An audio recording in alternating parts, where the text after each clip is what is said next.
حدیث مبارکہ کے اندر آتا ہے کہ یہ روایت نبی اکرم صلی اللہ علیہ وسلم کی زندگی کی ظاہری زندگی کے آخری ایام میں یہ معاملہ درپیش آیا۔ نبی اکرم صلی اللہ تعالیٰ علیہ وآلہ وسلم مسجد نبوی کے اندر تشریف فرما تھے، صحابہ کرام بھی موجود تھے کافی تعداد میں۔ تو اچانک سے ایک آدمی آیا، حضرت ابن عمر سے بھی روایت ہے، حضرت عمر فاروق سے بھی روایت ہے، حضرت ابو ہریرہ سے بھی روایت ہے، اور کئی طرق سے روایت ہے مختلف الفاظات میں۔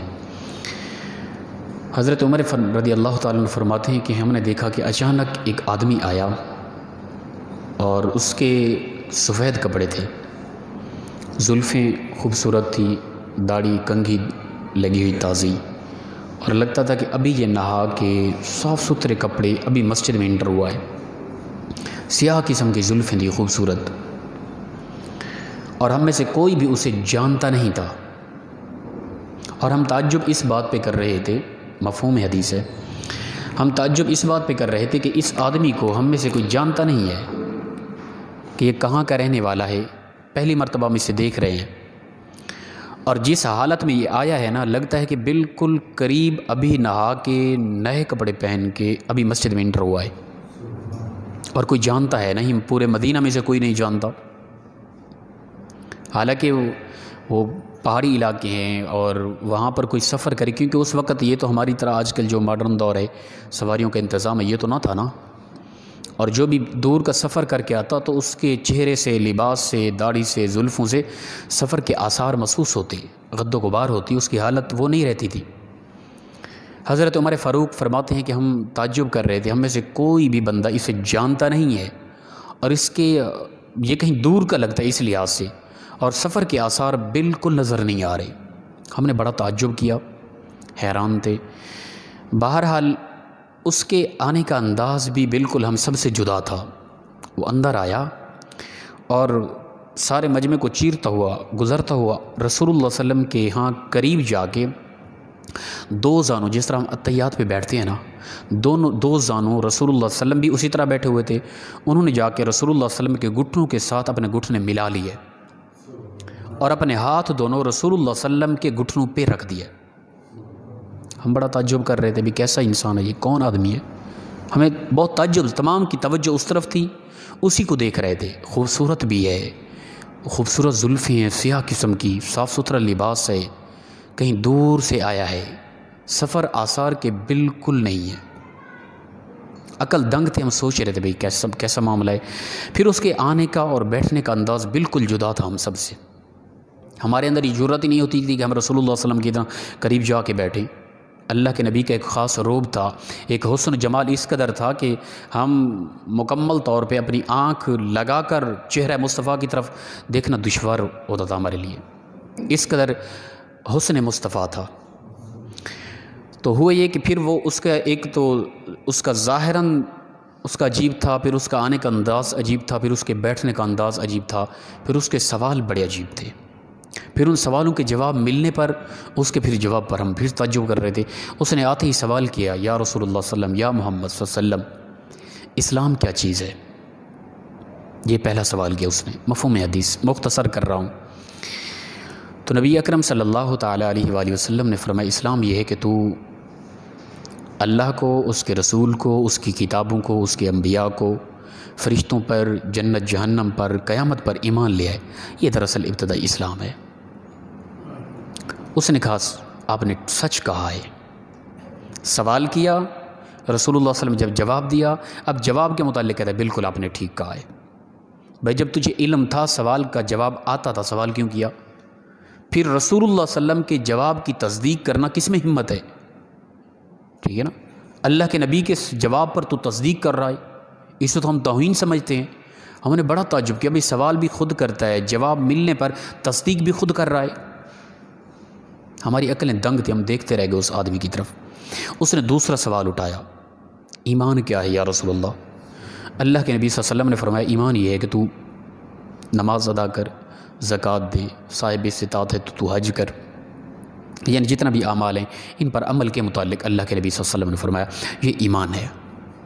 جب یہ جواب مل گیا تو اس نے کہا صدقت یا رسول اللہ، آپ نے سچ کہا ہے۔ ہم بڑے حیران تھے، بھی سوال تو خود کرتا ہے، پھر اللہ کے نبی صلی اللہ علیہ وسلم کے دیے ہوئے جواب پر تو کہہ رہا ہے سچ کہا ہے؟ کیا تو اللہ کے نبی سے زیادہ جانتا ہے؟ پھر تو سوال ہی نہ کر، اگر سوال کرتا ہے تو پھر اس کی تصدیق کرنے کا کیا مطلب ہے تیرا؟ ہم بڑے حیران تھے۔ اس نے تیسرا سوال اٹھایا، احسان کیا ہے؟ نبی اکرم صلی اللہ علیہ وسلم نے فرمایا احسان یہ ہے کہ تو اللہ کی عبادت اس انداز میں کر، اس طرح کر کہ تو خود خدا کو دیکھ رہا ہے، ٹھیک ہے نا، اس قدر گم ہو کے اللہ کی عبادت کر۔ پھر فرمایا کہ ہاں اگر یہ نہیں ہو سکتا کہ اس قدر تیرا ایمان پختہ نہیں ہے، دنیا کے خیالات ادھر ادھر تو گھومتا رہتا ہے عبادت میں، نماز میں، تو پھر کم از کم یہ سوچ کہ جب عبادت میں ہو کہ کم از کم تیرا رب تجھے دیکھ رہا ہے، یہ سوچ کر عبادت کر۔ یہ احسان ہے، یہ حسن ہے عبادت کا، اثر یہ اخلاص ہے، اس سے اصل عبادت کہتے ہیں۔ جب رسول اللہ صلی اللہ علیہ وسلم نے یہ جواب دیا تو اس نے کہا صدقت یا رسول اللہ، اے محمد صلی اللہ علیہ وسلم آپ نے یہ بھی ٹھیک جواب دیا ہے۔ سوال جب کرتا تھا لگتا تھا کہ کچھ سوالیہ ہے، کچھ پوچھنے آیا ہے، کچھ جاننے کی کوشش کر رہا ہے، کچھ اسے سمجھ نہیں آ رہی۔ جب جواب ملتا تو پھر لگتا تھا کہ یہ امتحان لے رہا ہے، ہاں اب یہ آپ نے جواب بالکل ٹھیک دیا ہے۔ ہم بڑے تعجب میں گم تھے۔ اس نے اور ایک سوال کیا، چوتھا سوال، یا رسول اللہ قیامت کب قائم ہوگی؟ اللہ کے نبی صلی اللہ علیہ وسلم نے اس کے جواب میں فرمایا کہ سائل سے مسئول جو ہے نا وہ زیادہ علم نہیں رکھتا اس بارے۔ اے پوچھنے والے، تجھے یہ سوال کر رہے نا چوتھا سوال، اس کا جواب میں تجھ سے تو زیادہ تو نہیں جانتا نا، تو جانتا ہے میں بھی وہی جانتا ہوں۔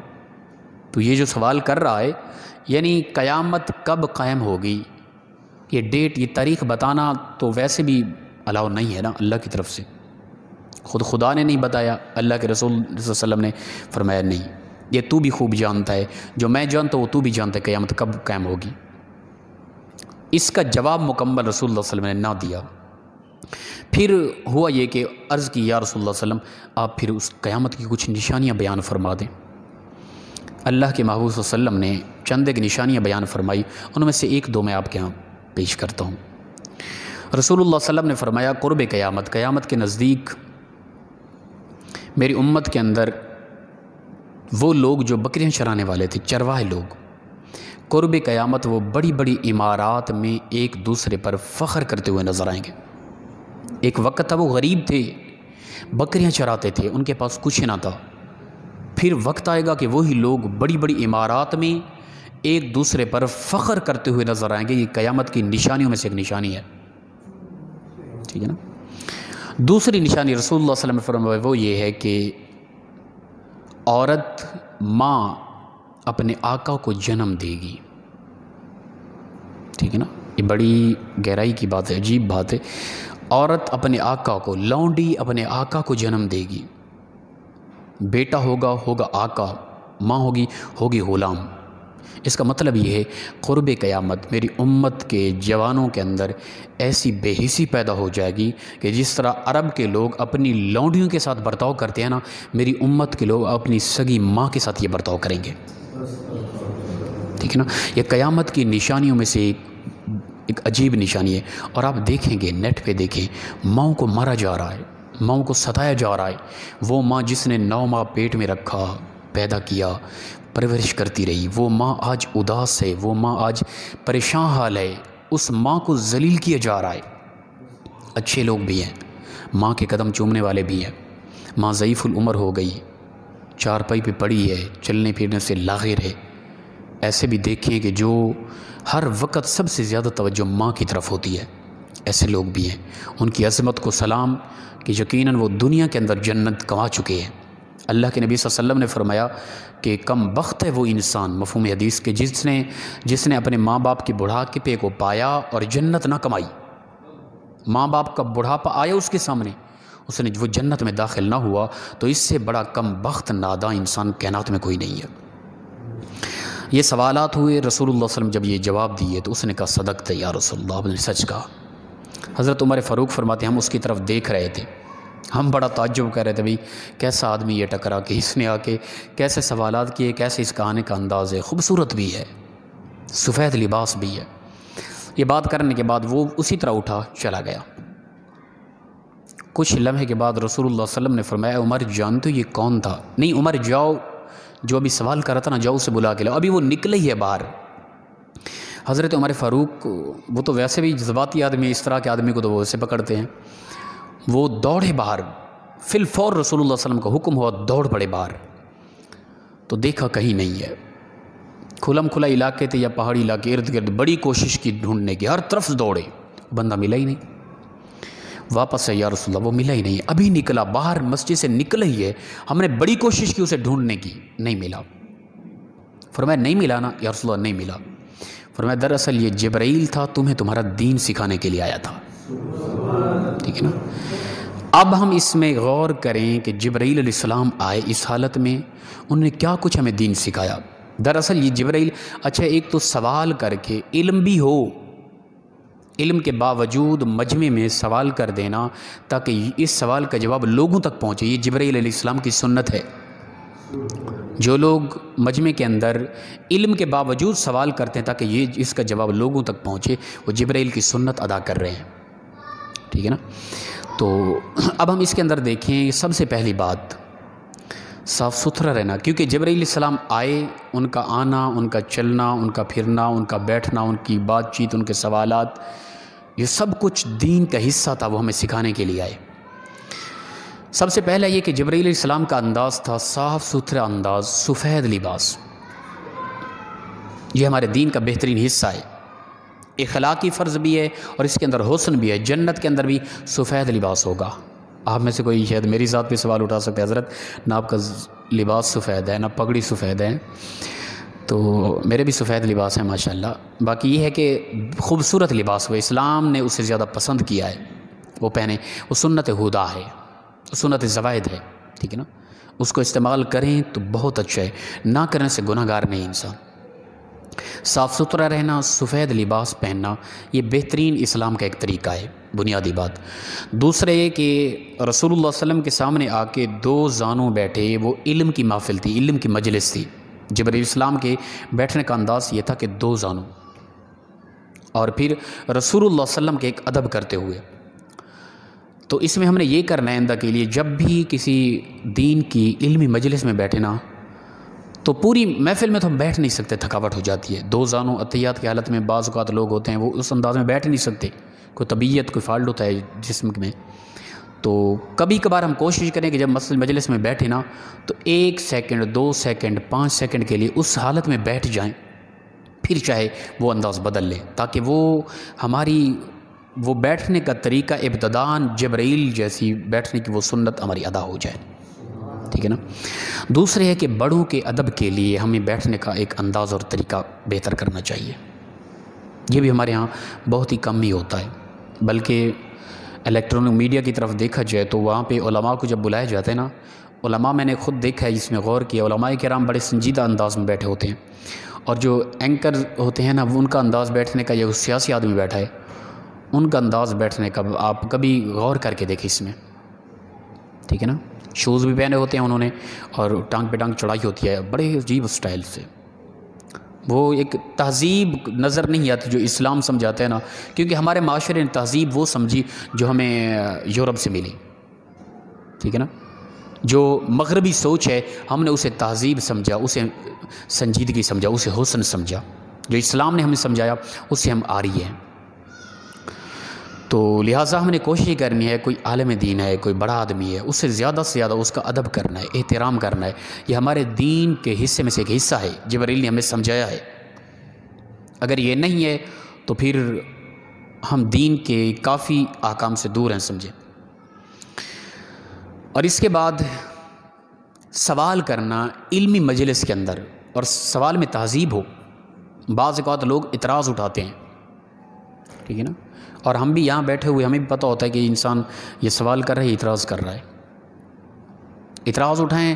میری ذات پہ مثال کے طور پہ کوئی اس طرح کی معاملات آپ کے سامنے آ رہے ہیں، سنجیدگی سے آپ علیحدگی میں کہ حضرت یہ معاملات ہیں، اگر بہتر ہو سکیں تو، میں بھی انسان ہوں، ہر ممبر پہ بیٹھنے والا انسان ہی ہے، اسے بھی خطا ممکن ہے، تو جب بھی ہم نے کوشش کرنی ہے کسی بڑے کو، کسی عالم دین سے، اس کی غلطی ممکن ہے کہ وہ میرے مزاج کی غلطی، اس کی غلطی نہ ہو، یہ بھی ممکن ہے، تو لہٰذا اعتراض بنا کر بھری مجلس میں اس کی ذات پہ اٹیک کرنا یہ اسلام کا مزاج نہیں ہے۔ مؤدبانہ انداز میں سوالات کریں، دین کی بات پوچھیں، علم بھی ہے پھر بھی پوچھ کر لوگوں تک پہنچائیں، یہ جبرائیل کی سنت ہے۔ پھر اسلام بتایا، ایمان بتایا، پھر رسول اللہ صلی اللہ علیہ وسلم نے احسان بتایا، ٹھیک ہے بھئی عبادت اس انداز میں مگن ہو کے کریں۔ ہم تو کہاں کہاں گھوم رہے ہوتے ہیں، ٹھیک ہے نا، نماز کے اندر، عبادات کے اندر ہماری سوچ یہ تو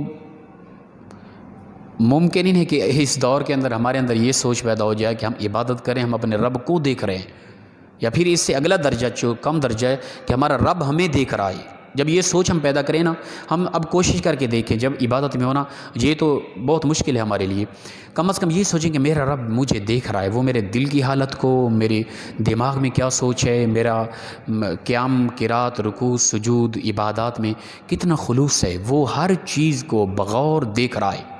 جب یہ سوچ ہماری ہوگی نا تو اس وقت ہماری عبادت کے اندر خلوص ہوگا، ہماری عبادت میں توجہ ہوگی، ہماری عبادت میں ایک چاشنی ہوگی، ایک ذوق ہوگا، ایک سرور اور مزہ آئے گا عبادت کرنے کا۔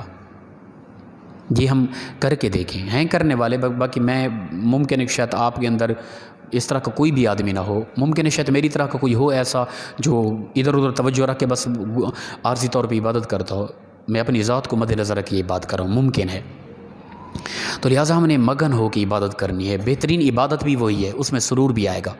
اور آگے رسول اللہ صلی اللہ علیہ وسلم نے فرمایا قیامت، اس کی حقیقت نہیں بتائی گئی کب قیامت قائم ہوگی، صرف یہی فرمایا کہ قیامت کی نشانیوں میں سے ایک بڑی نشانی یہی کہ غریب طبقہ، چرواہ لوگ، بکریاں چرانے والے، مثال ایک بکری چرانے والے کی، یہ نہیں کہ بس وہ بکریاں چرانے والا ہی تھا، کوئی سبزی بیچتا تھا، کوئی اپنا عام مزدوری کرتا تھا، پھر وہ بڑا امیر ہو گیا، پھر اس نے اپنی عمارات کو ایسا سجایا کہ دوسری کی عمارت پر فخر کرنے کے لیے اور زیادہ حسن دیا اسے، تو یہ بھی اسے زمرے میں آ رہا ہے۔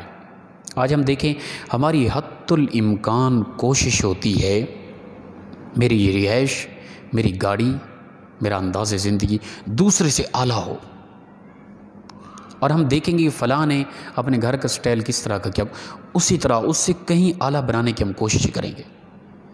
ہم نے کبھی کسی کے اچھے کردار کو دیکھ کر اپنا کردار بہتر کرنے کی کوشش نہیں کی کہ یار فلاں آدمی بڑا اچھا ہے، اس کا انداز گفتگو اچھا ہے، وہ 5 وقت کا نمازی ہے، وہ عبادت کا گزار ہے، وہ ہر وقت درود پاک پڑھتا ہے، وہ دن میں اتنی مرتبہ درود پڑھتا ہے، میں کیا کرتا ہوں؟ اس طرف بھی ہم کبھی کوشش کریں متوجہ ہوں، کسی سے آگے بڑھنے کی کوشش کریں، عبادات میں، اچھے کردار میں کسی سے آگے بڑھنے کی کوشش کریں۔ یہ ہماری عمارات، یہ ہماری بلڈنگیں، یہ ہماری گاڑیاں، یہ ہمارا حسن و جمال دنیا کا دنیا میں رہ جانا ہے بہت جلد، بہت جلد۔ یہ کوئی بڑا عرصہ نہیں ہے کہ ہم نے بہت عرصہ جینا ہے، ان قریب یہ وقت آنے والا ہے ہم پر۔ تو فخر کریں اس چیز پہ کہ ہمیں اللہ نے ایمان دیا، ہمیں اللہ نے یہ عطا کیا کہ ہم اس کے بارگاہ میں آتے ہیں، ہمیں یہ ایک مزاج دیا، یہ سوچ دیا ہم 5 وقت کے نمازی ہیں، اور اس میں زیادہ سے زیادہ آگے بڑھنے کی کوشش کریں، دوسروں سے بڑھنے کی کوشش کریں، عبادات میں، اچھے کردار میں، حسن گفتار میں، حسن کردار میں ایک دوسرے سے آگے بڑھنے کی ہم کوشش کریں، بالخصوص جوان طبقہ۔ بزرگ ہمارے ویسے بھی چمکتے چہرے، نورانی چہرے، یہ تو ہمارے لیے ہمارے آنکھوں کا نور ہے نا بزرگ ہمارے۔ ہم جوانوں کو آگے نکلنا ہے اچھائی میں، برائی کو بہت پھیلا چکے ہیں ہم، اچھائی میں ہم بہتر کردار کی کوشش کریں۔ ہم کتنا جوان ہیں، دیکھیں اپنی زندگی کو، میری زندگی سے کتنا برائیاں پھیلی ہیں، وہ انٹرنیٹ کے ذریعے یا ویسے عام معاشرے میں، ٹھیک ہے۔ نیکی میرے جسم سے، میرے وجود سے، میری زندگی سے نیکی اور اسلام کی اشاعت کس قدر ہوئی ہے، یا میری وجہ سے کتنے لوگوں نے اپنا مزاج بدلا، میری وجہ سے یا میرے انداز زندگی کو دیکھ کر کتنا لوگوں نے اپنی زندگی بدلی، یا کتنا لوگ ہیں جو میری اچھائی اور میرے اچھے کردار کی نقل کرتے ہیں اور اچھا بننے کی کوشش کرتے ہیں۔ بہت کام آئی ہے۔ ہم نے صرف کوشش کی ہے ماڈرن دور، انگریز کا انداز اپنایا ہے، فلمی ایکٹر لوگوں کا انداز اپنایا ہے۔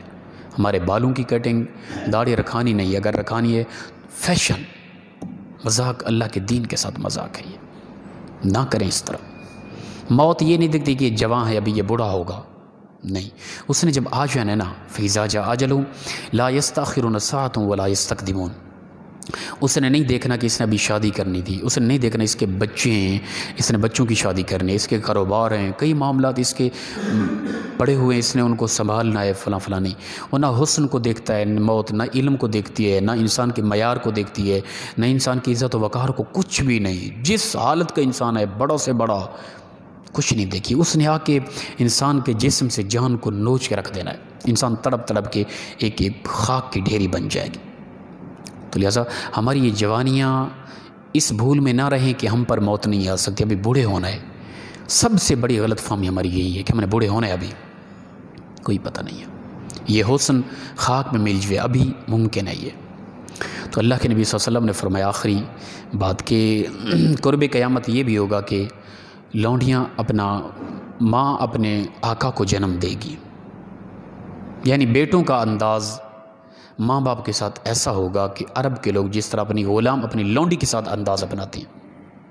تو لہٰذا ہم دیکھیں کہ ہمارے ماں باپ اگر موجود ہیں، ہم انہیں کتنا پیار دے رہے ہیں، کتنا عزت دے رہے ہیں۔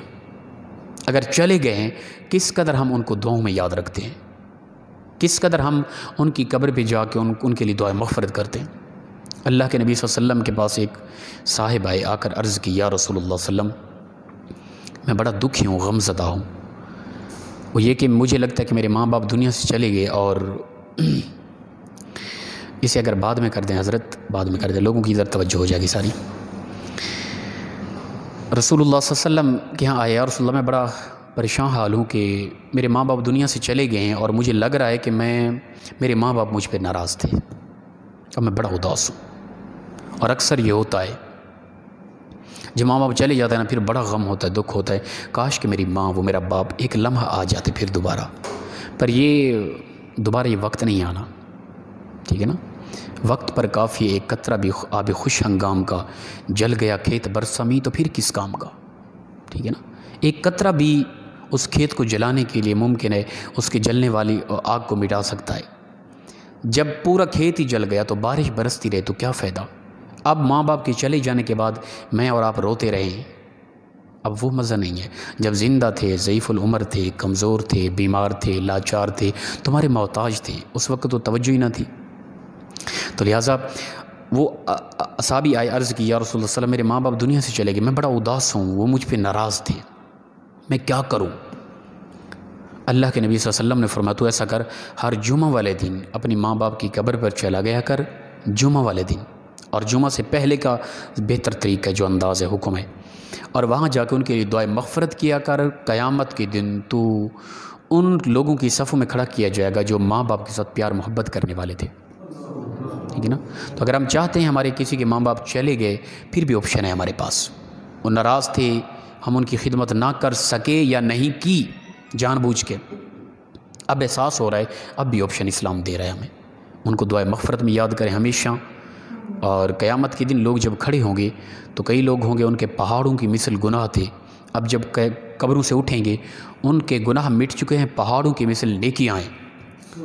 وہ لوگ حیران ہوں گے، عرض کریں گے پروردگار ہمیں کچھ سمجھ نہیں آئی، اس قدر نیکیاں کہاں سے آئی، گناہ ہمارے کہاں چلے گئے۔ پروردگار فرمائے گا دراصل جو پیچھے تمہاری اولاد تھی نا، وہ تمہارے لیے دعائیں مغفرت کرتی رہی، ان کی دعاؤں کی وجہ سے تمہارے سارے گناہ مٹ گئے ہیں، پہاڑوں کی مثل تمہارے نام اعمال میں نیکیاں جمع ہو چکی ہیں۔ تو ماں باپ زندہ ہیں تو انہیں پیار دیں، چلے گئے ہیں ان کو دعاؤں میں یاد رکھیں۔ اللہ پاک ہم سب کو مخلصانہ انداز میں عمل کی توفیق عطا فرمائے۔ وآخر دعوانا الحمدللہ رب العالمین۔ جی کوئی بات پوچھنے والی ہو تو جی جی سنت یہ اعتکاف پہ اگر بیٹھا ہے تو وہ اٹھے گا تو اعتکاف ٹوٹ جائے گا، ٹھیک ہے نا۔ اگر کوئی جتنا بھی بڑی سنگین مجبوری بن گئی ہے نا، اٹھنے سے اعتکاف ٹوٹ جائے گا، پھر یہ ہے کہ اس کی قضا ہے اعتکاف کی، ٹھیک ہے نا۔ اگر مثال کے طور پہ کوئی کسی کو اللہ نہ کرے مجبوری بن جاتی ہے، انسان ہے، اگر وہ اٹھ کے چلا گیا تو وہ اس کا اعتکاف ٹوٹ گیا ہے، پھر اس کی قضا اس طرح ہے کہ رمضان شریف گزرنے کے بعد ایک دن کا اعتکاف کرے گا، وہ اس دن روزہ بھی رکھے گا، ٹھیک ہے، روزہ رکھے گا، اور صبح کی نماز سے پہلے روزہ رکھ کے مسجد میں بیٹھ جائے گا، 5 نمازیں مسجد میں پڑھے گا، عشاء کی نماز کے بعد، یعنی مغرب تک روزہ افطار کر لے گا، عشاء کی نماز کے بعد اٹھ کے چلا جائے گا، اس کی وہ قضا ادا ہو جائے گی۔ اس لیے کہ وہ جس دن کا اعتکاف ٹوٹا ہے نا، صرف اسی دن کے اعتکاف کی قضا ہے بس، جو دن آگے رہتے تھے ان کی نہیں ہے، ایک دن کی قضا ہے۔ بہت آسان ہے، اگر کوئی مجبوری بن جاتی ہے انسان کے لیے تو پھر ایک دن کا اعتکاف غیر رمضان میں سال پورے میں کبھی بھی کر دیں تو وہ انسان کا جو نکلنے کا معاملہ تھا وہ انسان کا برابر اللہ تعالیٰ کر دیتا ہے۔ اگرچہ وہ برکتیں، وہ ثواب اس طرح کا تو نہیں ہے نا، جو ملنا تھا پورے 10 دن اس مقدس مہینے میں اور لیلۃ القدر کی تلاش میں خاص طور پہ بیٹھا تھا، اگرچہ وہ برکتیں نہیں ملتی پر وہ گناہ مٹا دیا جاتا ہے، وہ اعتکاف ٹوٹنے کا گناہ مٹ جاتا ہے، انسان کو اجر ملتا ہے انسان کو۔ جی اور کوئی حکم؟ جی اللہ پاک ہم سب کو عمل کی توفیق عطا فرمائے۔ جی اللہم صلی وسلم علی وسلم۔